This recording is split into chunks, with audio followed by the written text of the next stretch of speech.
Au nom du Père et du Fils et du Saint-Esprit. Amen. La paix de Jésus soit dans votre maison, sa paix et sa joie. Alléluia. J'espère que vous allez bien, que vous êtes en forme, que vous êtes dans la paix et la joie de Jésus. Alléluia. J'espère que ceux qui n'ont pas écouté le conseil de ne pas regarder la clôture des JO n'ont pas trop la gueule de bois. Parce que le décryptage du message transmis, tout est transmis de manière cachée, est assez évident. Je ne l'ai pas regardé, mais bon, en scrollant sur TikTok, on tombe de toute manière sur des messages, oui, c'est lapsus, des images de cette bouffonnerie démoniaque.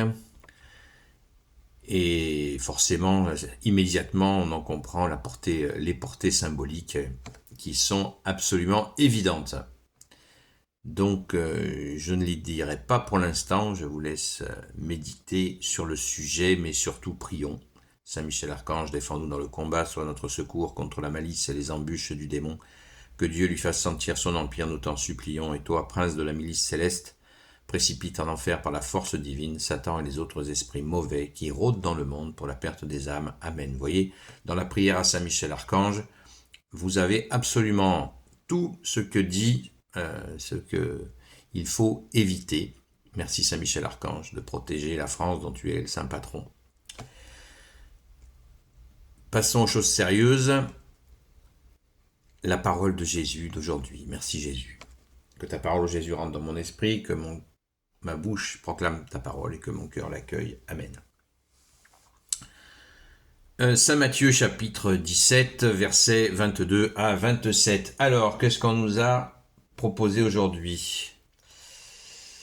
Un jour qu'ils étaient réunis en Galilée, Jésus leur dit « Le Fils de l'homme doit être livré aux mains des hommes. Ils le tueront, mais le troisième jour, il ressuscitera. » Et ils en étaient tout tristes. Comme ils étaient entrés à Capharnaüm, les collecteurs de la taxe du temple viennent trouver Pierre et lui disent « Votre maître ne paie pas la taxe. » Pierre répond « Mais si !» Il rentre à la maison et voici que Jésus lui parle le premier. « Simon, quand les rois de ce monde mettent les taxes ou des impôts, qui les payent, leurs fils ou ceux qui sont pas de la famille ?» Il répond « Ceux qui ne sont pas de la famille. » Alors Jésus lui dit « Les fils ne paient donc pas. Mais n'allons pas les scandaliser, va à la mer, jette l'hameçon et prends le premier poisson qui mord, tu lui ouvriras la bouche et tu y trouveras une double monnaie. Tu la prendras et là leur donneras pour moi et pour toi. » Amen. Merci Jésus. Je constate que cette lecture, nous l'avons eue il n'y a pas longtemps. J'en ai fait le commentaire. Eh bien, c'est pas grave. Ça va être l'occasion d'approfondir la notion de collecte d'impôts et tout de suite après que Jésus ne se laisse pas dicter les choses. Jésus poursuit son agenda, il l'a annoncé, et pourquoi on voit au verset 22 et 23, le Fils de l'homme doit être livré aux mains des hommes, ils le tueront, mais le troisième jour il ressuscitera, et ils en étaient tout tristes.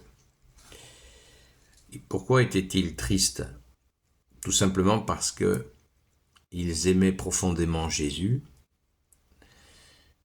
Ils étaient certains que Jésus était le Messie, mais dans l'esprit des Juifs de l'époque, tous les apôtres sont juifs, les Hébreux pensaient que le Messie allait rétablir le royaume d'Israël par rapport à l'occupant romain. C'était leur obsession.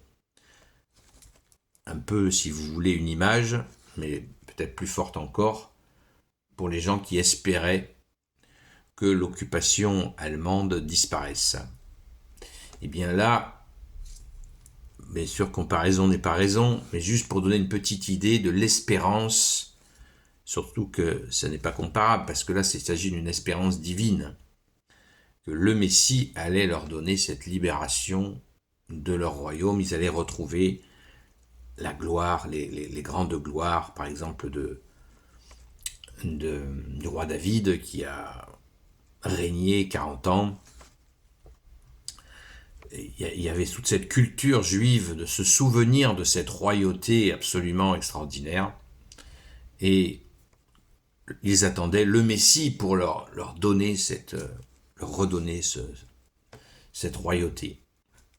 On peut d'ailleurs faire une analogie. Beaucoup d'entre nous espèrent retrouver la royauté, que cette république disparaisse. On voit ce qu'elle est capable de faire avec ses JO et puis sa capacité de détruire la France depuis 1789, elle est évidente. Donc beaucoup d'entre nous rêvent du retour glorieux de la monarchie. C'est tout à fait naturel d'espérer de retrouver la grandeur de la France quand nous sommes dans sa déchéance la plus complète, la plus aboutie, puisqu'elle est fille aînée de l'Église et qu'elle est traînée dans la boue par des serviteurs de Satan. Et bien là, c'est nos frères et sœurs apôtres, eh bien ils sont dans cette espérance et ils ont Jésus avec eux et ils sont waouh. Mais nous avons un indice. Jésus se nomme à ce moment-là le Fils de l'homme. C'est-à-dire qu'on est vraiment toujours dans ce début où Jésus, il va crescendo. Il n'annonce pas d'entrée de jeu qu'il est le Messie, qu'il est le Fils de Dieu. Pas encore. Et les apôtres, on le notera, n'ont pas compris la résurrection. Pour eux, Jésus leur parle de sa mort et de sa résurrection, mais ils n'y croient pas à sa résurrection. Ils s'inquiètent uniquement pour sa mort. Ils s'inquiètent. Et je viens de le dire, c'est normal. C'est tout à fait normal. On ne peut pas nous dire « Oh les gars, vous auriez pu croire quand même. » C'est facile. Eux, ils étaient dans la joie avec Jésus, ils assistaient au miracle. Magnifique. Et ils étaient dans cette espérance que je viens d'indiquer. Voilà. Juste un mot pour la question des collecteurs d'impôts. Il est bien précisé les collecteurs de la taxe du temple. Vous voyez, les taxes pour le temple. Donc ça, c'est pas du goût de Jésus, il le dit. Il explique bien l'origine de cette taxe, que ceux qui produisent les taxes ne les paient pas eux-mêmes. Nous en avons, c'est pas pour le temple, mais au niveau de notre pauvre France, nous avons même des taxes sur les taxes, des taxes, etc. Donc c'est dire que c'est vieux, le vieux coup de Jarnac qui consiste à taxer les gens, c'est vieux comme le monde. C'est très très ancien. Et Jésus fait un miracle avec ce poisson dont la pièce pour payer la taxe est dans sa bouche. Eh bien, le message est clair, c'est que Jésus est venu sans argent et il n'est pas dépendant du cirque des hommes. Merci Jésus. Alléluia. Gloire soit au Père, au Fils et au Saint-Esprit, maintenant et toujours, et pour l'éternité. Amen. Alors blottissons-nous contre ton Sacré-Cœur, ô Jésus, afin d'être libérés du joug des hommes pour prendre ton joug à toi qui est léger, comme tu nous l'as dit. Ô Jésus, toi qui peux tout et qui portes tout, toi le Sauveur, toi l'Emmanuel, je te confie toutes celles et ceux qui regarderont cette vidéo ainsi que leurs proches selon ta seule volonté, ô Jésus.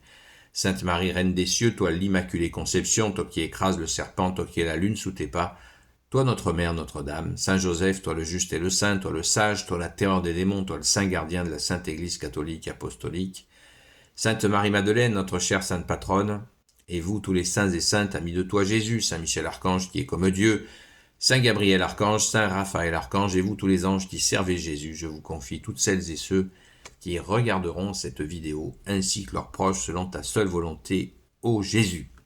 La paix de Jésus soit dans votre maison. Nous avons commencé la semaine hier, le dimanche.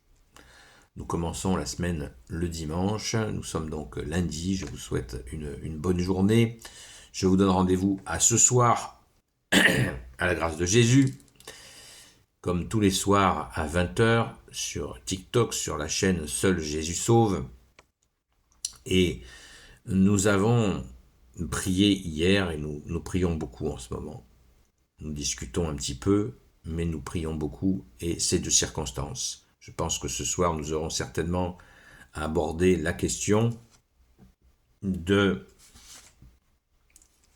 la bouffonnerie des ténèbres de clôture des JO. Enfin, c'est terminé.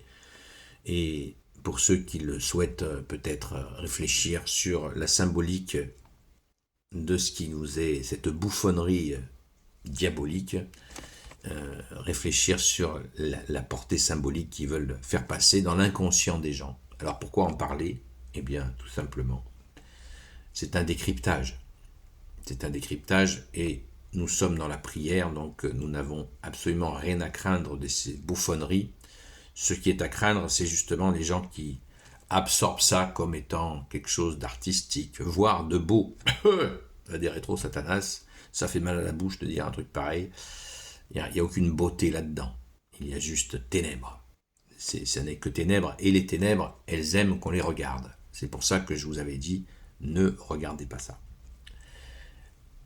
Regardons notre seul roi, Jésus. Amen. Alléluia. La paix de Jésus soit dans votre maison. À très vite!